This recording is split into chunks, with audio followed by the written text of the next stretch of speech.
पाकिस्तान की तरफ से हमें ज्वाइन किया है फखर यूसुफजई ने। फखर यूसुफजई जो है वो एक सीनियर जर्नलिस्ट है और टीवी एंकर भी है। मैं सिर्फ इतना कहना चाहता हूं, और जहां तक आपने शुरुआत में एक बहुत लंबा स्टेटमेंट उसको भी, आतंकवाद को भी लेकर दिया था कि सबसे ज्यादा अगर कोई परेशान है आतंकवाद से तो वो पाकिस्तान ही है। तो साहब एक चीज देखिए ना, दीमक अगर मेरे घर में लगेगी तो सबसे पहले परेशान और सबसे ज्यादा परेशान मैं ही होऊंगा, फिर बाद में जाके मेरे पड़ोसी और उसके पड़ोसी और उसके पड़ोसी होते रहेंगे। लेकिन इसका परमानेंट सोल्यूशन तो होना चाहिए ना। मैं मानता हूं कि आपके प्रधानमंत्री ने शायद 1% के लिए गलती कर दी होगी शहीद कहते हुए, अभी पिछले दिनों आपके हाउस में जो हुआ, लेकिन क्या उसका कंडेमिनेशन, क्या उसका करेक्शन सिर्फ प्रधानमंत्री से नहीं आना चाहिए था? क्या मंत्री उस चीज को आकर कहते हैं क्या वो काफी है? आपके देश में अगर टेररिज्म इतनी बड़ी प्रॉब्लम है और आपके जो क्या बोलते उसको प्रधानमंत्री है वो कहते हैं कि वो शहीद कर दिया उनको आकर, क्या इसकी क्लैरिफिकेशन, मैं मानता हूं जबान फिसल गई उनकी, लेकिन क्या इसकी क्लैरिफिकेशन सिर्फ उनसे ही नहीं आनी चाहिए थी? आपको तमाम जगह चीजें पता चली हैं, तमाम जगह लोगों ने सबूत दिए हैं, यूनाइटेड स्टेट्स भी इसको लेकर लगातार बोलता रहा है, पूरी दुनिया इस बात को लेकर वोकल रही है कि आतंकवाद यानी कि पाकिस्तान, इस चीज का सोल्यूशन तो आप ही को ढूंढना पड़ेगा ना साहब। अगर आप नहीं ढूंढेंगे तो दुनिया तो कहेगी ही, वो तो नॉर्मल है। अब भाई ओसामा बिन लादेन, भगवान ना करे और आपकी भाषा में तौबा तौबा तौबा, अगर हिंदुस्तान में मिल गया होता तो इमेजिन कीजिए हमारे देश को क्या कह रहे होते लोग। लेकिन ऐसा नहीं हुआ है और ये रियलिटी है, इसको ना आप चेंज कर सकते हैं ना मैं। जी बगर। अच्छा, एक तो इन्होंने स्टेटमेंट की बात की प्राइम मिनिस्टर की, बिल्कुल उसके ऊपर मैंने आप ही के 2 शायद या 3 टीवी चैनल्स पे मैं अपेयर हुआ था, शोज में मैंने वहां पे भी बात की थी, और जो मैं खुद शो होस्ट करता हूं पाकिस्तान में, मैंने उसके ऊपर भी बात की, शायद यूट्यूब और ट्विटर, सब चीजों के ऊपर। जो गलत है वो गलत है, उसका ताल्लुक इमरान खान से या नरेंद्र मोदी साहब से नहीं है। वो बेसिकली उन्होंने जो मतलब वो किया वो गलत। देखिए जहां तक हिस्ट्री की बात है, आपने लगातार कहा 71 का रेफरेंस दिया, मैं 71 में बिल्कुल क्लियर करना चाहता हूं, वहां क्लैश था, सारी चीजें सामने गए, उसके बाद यूनाइटेड नेशन पिक्चर में आया, सब कुछ हिस्ट्री में मौजूद है। मैं जानना चाहूं तो फिर कश्मीर में भी जा सकता हूं, अगर आप बात करें 26 सितंबर 1947 की बात कर सकता हूं, इंस्ट्रूमेंट ऑफ एक्सेशन की बात कर सकता हूं, वहां पर क्या हुआ, 26 अक्टूबर 1947 में क्या हुआ, हरि सिंह ने कॉन्ट्रैक्चुअल डेट किसके साथ साइन किया था, उसके बाद आने वाले समय में किसने किस पर हमला किया, ये भी आप बहुत अच्छी तरह से जानते हैं। जिस बॉर्डर पर आज इतना लड़ाई हो रही है और जो सिचुएशंस हो रही हैं और जो टेररिस्ट एक्टिविटीज को लगातार बढ़ाया जा रहा है, इन्फिल्ट्रेशन हो रही है, वो सब आपने देखी है।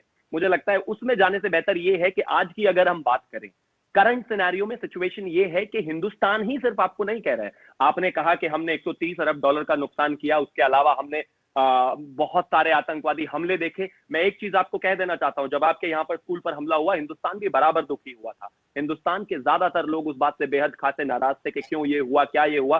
टेररिज्म चाहे आपके लिए हो, मेरे लिए हो, सबसे ज्यादा खतरनाक है, बेहद। लेकिन आज ये बात, इस बात को भी कोई मानने को मतलब तैयार नहीं है कि कहीं ना कहीं आपने उसको सपोर्ट नहीं किया।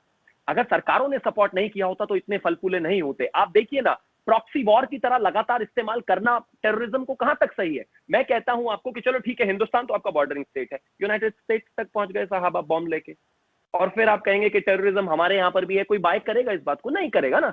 मतलब एक there has to be a method to the madness. कम से कम किसी भी चीज के लिए एक लॉजिक होना बेहद अनिवार्य है। मैं कहता हूं, अब आप थोड़ा सा इस चीज को ले लीजिए, 71 में आपने बांग्लादेश को कहा, हम लगातार कहते हैं जिस तरह से इंडिया ने वहां पर रोल प्ले किया वो इंपॉर्टेंट है। आज बलोचिस्तान की जो कैजुअलिटीज और जो चीजें निकलकर आ रही हैं, खैबर पख्तून में क्या हो रहा है आप अच्छी तरह से जानते हैं, पंजाब सिंध में क्या हो रहा है आप अच्छी तरह से जानते हैं। जिसको आप आजाद कश्मीर का नाम देते हैं वो आपने लड़ाई करके छीना बेईमानी के बाद, आप जानते हैं। 27 सितंबर 1947 में जो अग्रीमेंट हुआ था उसमें पाकिस्तान कहीं नहीं था, आपके कायदे आजम भी कहीं नहीं थे, उनका कहीं नाम भी नहीं था। गूगल करेंगे, अग्रीमेंट निकल जाएगा 2 मिनट में, उसके बाद आप समझेंगे उसको कि वहां से ही शुरुआत हो गई थी इस चीज की। जब कश्मीर में कबायली आए थे और इंस्ट्रूमेंट ऑफ एक्सेशन हुआ था, उस टाइम पाकिस्तान कहीं नहीं था साहब। Kashmir was all together an independent territory associated with India. ये तो आप भी जानते हैं, इसको तो मना नहीं करेंगे आप। लेकिन जिस तरह से वहीं से इन्वेजन चालू हुआ, वहीं से चीजों को बढ़ाना चालू किया गया, फिर एक समय के बाद, उसके बाद 90s में आते आते किस तरह से आतंकवाद को बढ़ाया गया। आपने कहा कि हमारे यहाँ उसको जिहाद कहते हैं। मैं हिंदू जरूर हूं, लेकिन मैंने कुरान बहुत अच्छी तरह से पढ़ी है, क्योंकि मुझे भी पता होना चाहिए कि जब आप बात करते हैं तो उसका मतलब क्या है। जिहाद का मतलब मैं तो ये नहीं समझता जो मेरे देश में आकर लोग करते हैं या आपके देश में जो लोग आकर करते हैं। कहीं ना कहीं ये चीज है। 90s में हम लोगों को चीख चीख कर बताते थे, इंडिया हमेशा कहता था हम टेररिज्म से ज्यादा परेशान है, बेहद परेशान है, ये दिक्कतें हैं, वो दिक्कतें हैं। नहीं मानता था वेस्टर्न वर्ल्ड, आज सारा वो भी मान रहा है। कहीं ना कहीं एक कॉमन कंसेंसस तो बिल्ड हो गया है पाकिस्तान के खिलाफ, और उसको तोड़ेगा कोई नहीं।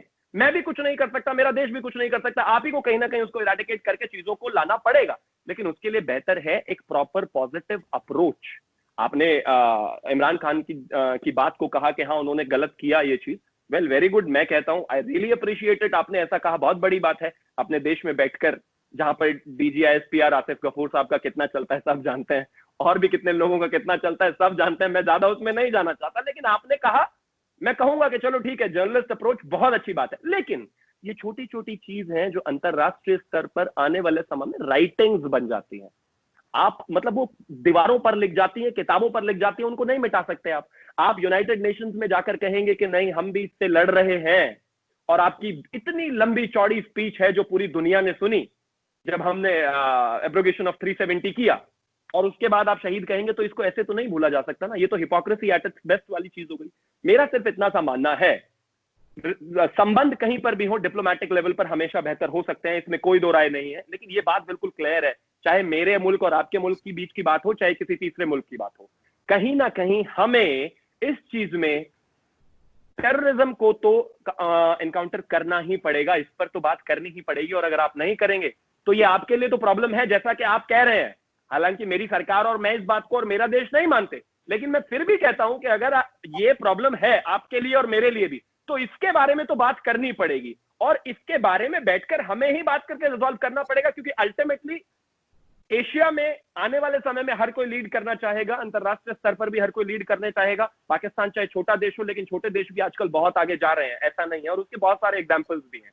और जहां तक चीजों की बात है, मिलजुल कर अगर आगे करेंगे तो ज्यादा बेहतर होगा। लेकिन जब तक आतंकवाद है, ना आप एक कदम आगे ले पाएंगे ना हम ले पाएंगे, क्योंकि हर बार कहीं ना कहीं सिचुएशन, जब भी कोशिश की गई है बात करने की, उसका एग्जाम्पल, उसका सोल्यूशन क्या निकला है आपके सामने है। शुरू में बिल्कुल स्ट्रेट फॉरवर्ड कहा है कि बेशक इसमें पाकिस्तान की भी गलती है कि पाकिस्तान ने 1979 में जिसको वली खान साहब ने फसाद कहा था, और बादशाह खान साहब ने उस फसाद के अंदर पाकिस्तान ने जिहाद का नाम देखी, क्योंकि अमेरिका को सोवियत यूनियन को तोड़ना था।